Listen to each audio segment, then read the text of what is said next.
Danas smo u Kino Tuškanac imali tradicionalnu pozdrav ljetu kojim na neki način obilježavamo zapravo ovaj polugodišnji filmsko stvaralaštvo djece i mladih koji se odvija u sklopu obrazovnih programa Hrvatskog filmskog saveza. Pa smo tako imali prilike pogledati sve što su djeca radila na radionicama animiranog, dokumentarnog, igranog i eksperimentalnog filma za vrijeme svojih zimskih i proljetnih praznika. Ali isto tako, onaj trenutak koji je možda svima najnapetiji je zapravo bilo upravo proglašenje tko je ušao u konkurenciju, službenu konkurenciju filmske revije Mladeži i Forever Film Festivala, kao i revije Hrvatskog filmskog stvaralaštva djece.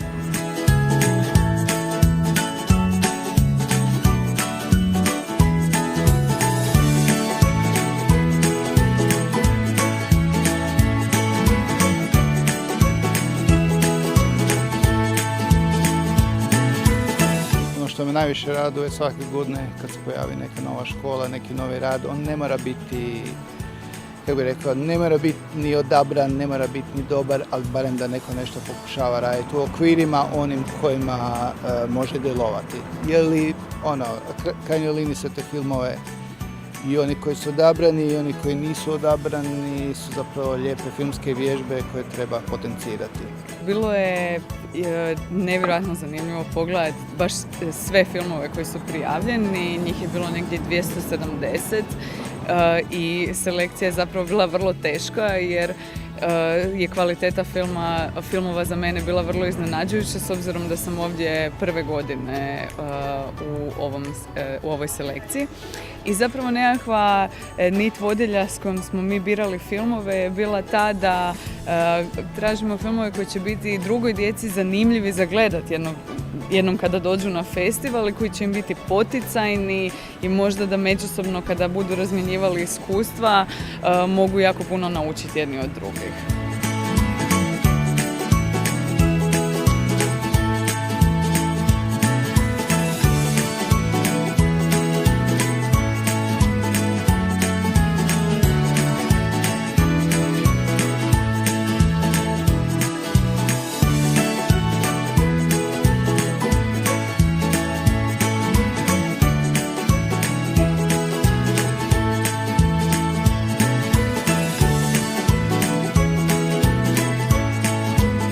Način na koji pristupaju filmovima, temama i to je puno, neću reći zreli, ali recimo filmski kompetentni.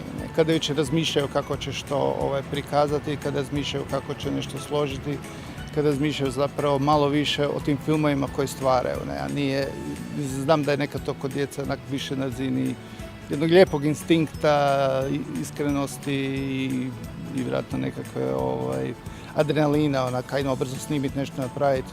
Dok ćemo se ove godine sa revijom Hrvatskog filmskog stvaralaštva djece družiti na Braču u Bolu gdje nas domaćini očekuju i prihvatit će svih 89 filmova.